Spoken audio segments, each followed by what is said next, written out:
What's going on, everyone? Welcome to another episode of 100 Yards of Football Sports Talk Radio. I'll be your host and producer this afternoon, Logan Landers. And join me here today to talk about the Utah Utes and their 2024 team preview, as always, from FirstRoundMock.com, and also helping out over at the Draft Utopia, Bleachers Pod, Half Under the Bleachers podcast, and so many other things I can barely keep track nowadays. William Yanish III. William, how you doing, my friend? I'm doing great, Logan. How about yourself, huh? Doing good today, and we brought a special guest today here to talk Utah football, and that is Brandon Larson. Brandon, how you doing? I see you've got the Utah nice little polo shirt going on there, so I can tell you're a fan. Yes, sir. Die hard. And I got the tattoo branded. Got the tattoo. Look at that. Even got it branded on the body.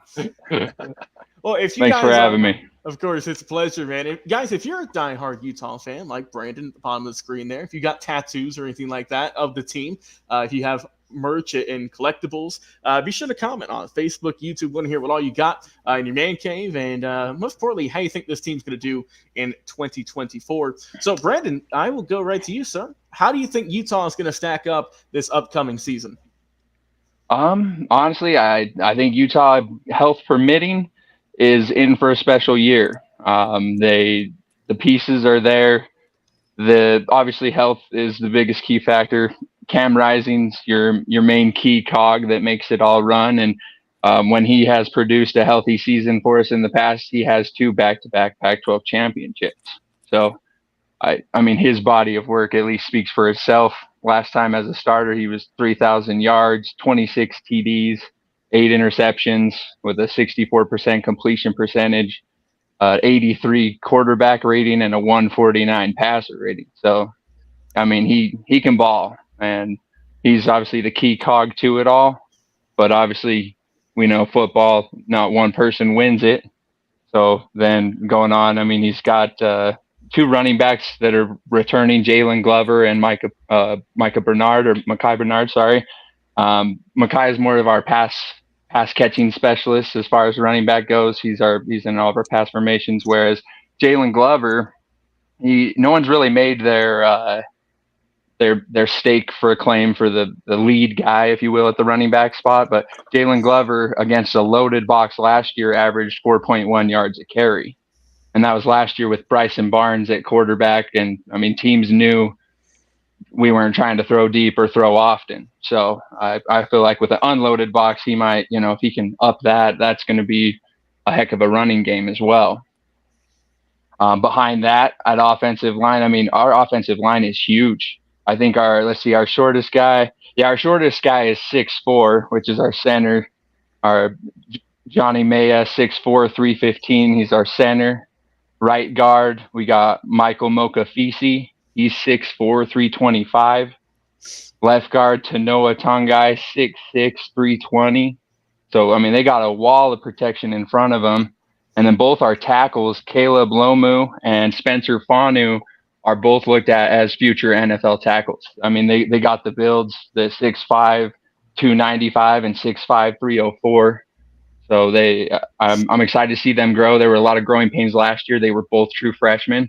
So, you hope that they progress and move forward. But a lot of people questioned the pass blocking of the line last year. And to me, it was the passer.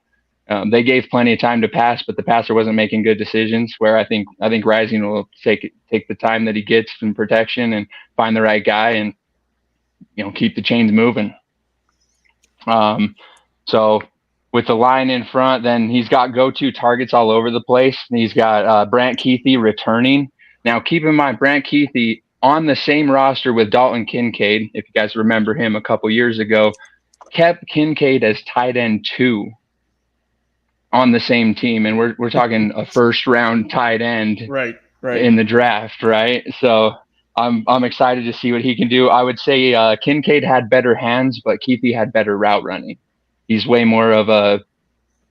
more of a spread him out wide. You're going to see him in the slot. I mean, he practiced a lot of the offseason with the wide receivers just so he could refine his receiving game. So that's going to be the go-to target. And then what we didn't have last year. Was it like the Utes have never had an all-conference wide receiver. That this year I think changes. We got the transfer for Dorian Singer coming over he's coming from USC. but he really made his name at Arizona, 1,300 yards, 7 TDs. I mean, he was an all-conference Pac-12 wide receiver at Arizona.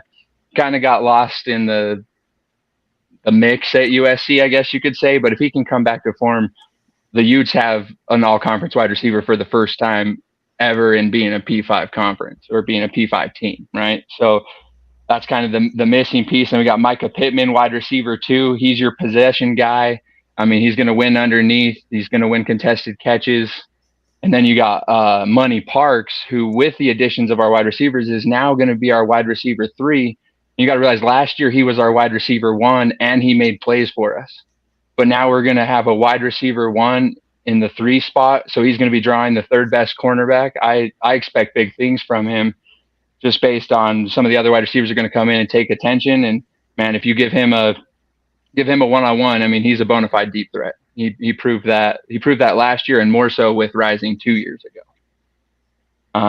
One of the knocks on Rising was a lot of people, they say he doesn't have the biggest arm, but my argument or counter argument to that was Utah never had the personnel to extend it. I mean, when you got Dalton Kincaid over the middle, why would you try and throw outside the numbers to wide receivers? Like, I mean, there were points in that game where it was like they knew we were going to Kincaid, we knew we were going to Kincaid, and they still couldn't stop him. So it's like you go with the best personnel you have, and this year I think we do finally have wide receivers to get it outside the numbers and actually really extend and stretch the field. But I mean, again, we've won 2 Pac-12 titles without an all-conference wide receiver. So put that into perspective. It's like if Dorian Singer steps up as an all-conference wide receiver, I mean, the sky's the limit for the offense, right? Yeah, it really could be. And then as far as defense, that's the Utes calling card. Physicality, toughness. I mean, there's 2 things you can count on in this world, and that's taxes and Ute defense. So I'm usually not too worried with Kyle Whittingham, coach defense, but I mean, to start it off, you got Junior Tafuna at your D tackle spot, 6'3", 308. I mean, he was defensive freshman of the year when he was a freshman 2 years ago in the Pac-12. I mean, he's been talked about as a future expected NFL pro, and I mean, he owns the line of scrimmage. He collapses the pocket. I mean, you usually got to bring a second lineman to block him because if you leave one-on-one, he's going to get your quarterback. Opposite him, you got Keanu Tavasu, 6'4", 301. I mean, stacked. When you actually look at the Utes D line 2 deep, we almost have 2 starting D lines to rotate out. And that's kind of one of the strengths of Utah is even our 2 deep are probably starters on other teams. But Keanu Tavasa is the D tackle next to him.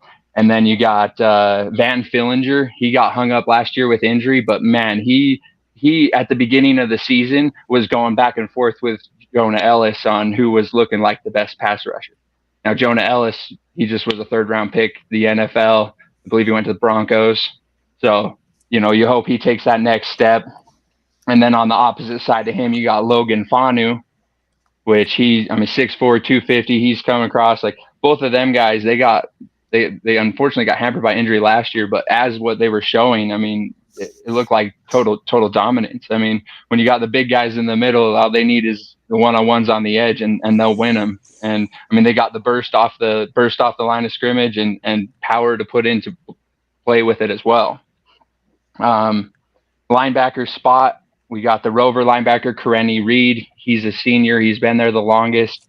He's come in. He's made plays for us. He came in right behind. I'm spacing his name now. Linebacker that just went to the Jags 2 years ago. I'm drawing a blank on his name right now. From the Utes, he was a 1st-round pick, but he's been replacing him since he left.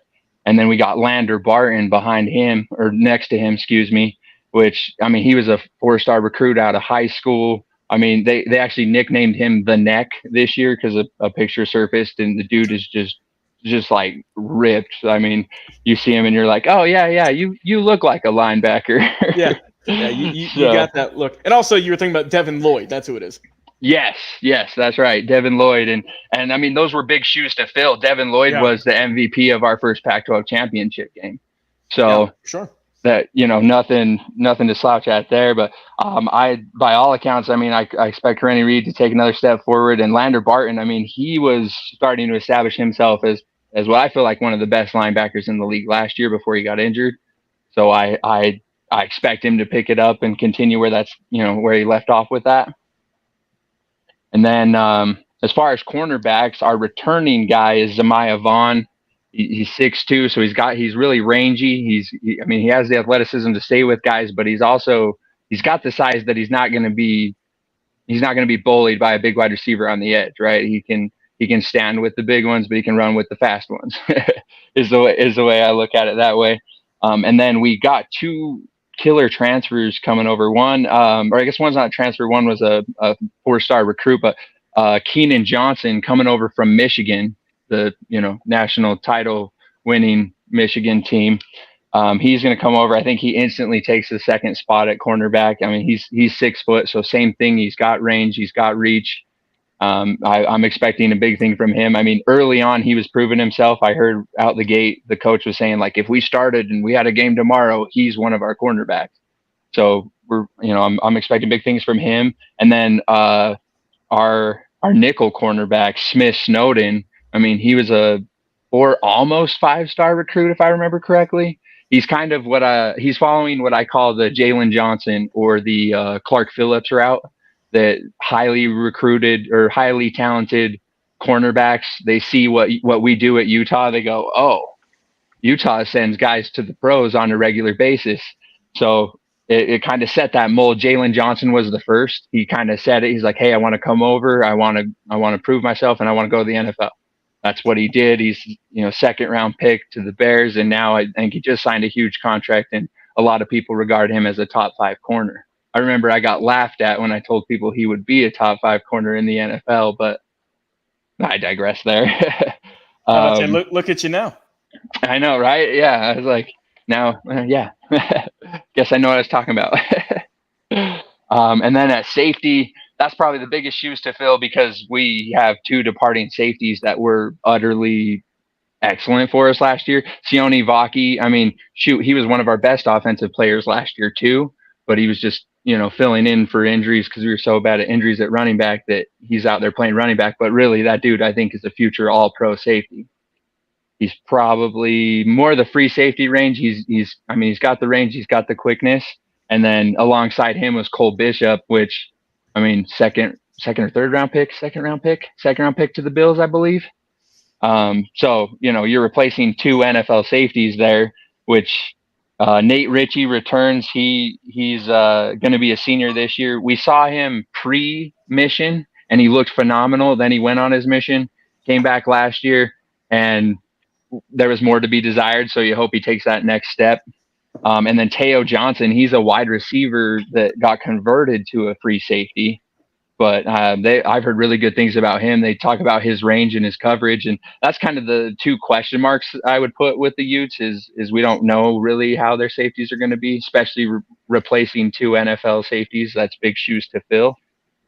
But like I said, with the dominant D line that the Utes are looking to stack, I saw somewhere we're projected to be a top 5 run stopping unit, if not the top run stopping unit, which I think with health that's very more than likely. And then special teams, Kyle Whittingham, he always has good special teams. Cole Becker, he's a transfer kicker coming over from Colorado. He left. Prime didn't like him, I guess, but I thought it was awesome because he came over, had a couple game winners for us last year, proved that, you're a clutch kicker. Because truthfully, 2 years ago, if we would have had a kicker the second year that we won the Pac-12, I think we would have been a playoff team because 2 of the games we had lost in that season were due to not having an effective kicker that season. So Cole Becker shores that up, so you can win in special teams. And then Jack Brewmeister, I might have said it wrong. I mean, the Utes they were the ones that kind of started that, hey, let's go check Australia for punters, because we established that pipeline, and we bring them in. Tom Hackett, Wishnowski, who's on the 49ers. He's a former punter. So it seems like we've always got a guy that can just boot the hell out of the ball. So I feel like we're good there. And Like I said, health permitting, we're going to have things that we've never had before, which is an all-conference wide receiver. And then two, like, I guess I'm going to give you like dark horse guys that aren't in the starting spot, but the guy behind Dorian Singer, his name's Damian Alfred. He's 6'6", 210. He's coming over from Syracuse. I mean, the rest of our wide receivers are at that 6 foot range, so it's nice to have someone with that height, that type of build. And then the other guy is right behind Brant Keithy. We just pulled him. His name's Caleb Lohner. We pulled him. I think he played basketball for BYU last year, but he's 6'8", 235. So it's like, if we can get him going, I mean, how do you guard 6'8"? No, yeah, that's a great point. And William, I want to hear what you guys say, man. What do you think about Utah this upcoming year? Brandon did a great job, but let's go even more deep into it. William, what do you like about the squad? Oh, for sure. Brandon was absolutely right. You know, the defense is the bread and butter of this team, and has been for some time, especially, you know, a coach like Kyle Whittingham. But, you know, the lifeblood is Cam Rising, and just how quickly things deflated after that Rose Bowl injury versus Penn State, and Rising tore about every ligament in his knee, literally. And but that's been the overall health that's been touchy as Brent Keithy just came back as well, and it was kind of the same thing as Rising. But no, it comes down to Cam Rising, and this is a quarterback, you know, that I have evaluated twice in the last 2 years, and I have a round one grade on him. I mean, this dude can absolutely play, and his heart and soul is out there on every play. And I mean, just watching him, you know, tear USC up. I mean, every time they played, making Caleb Williams, you know, drop to his knees. And I mean, they're crying mom's lap. Yeah. Yeah. You know, and moving to the Big 12, you know, they're instant contenders. You know, I mean, they're still Washington over here on their schedule. You know, they have, you know, some potential losses, I'd say, to Arizona and Noah Fafita, and Iowa State is always a tough team. But they also play teams like Oklahoma State, Boise State. Boise State is we just did one on them, and that was a good thing.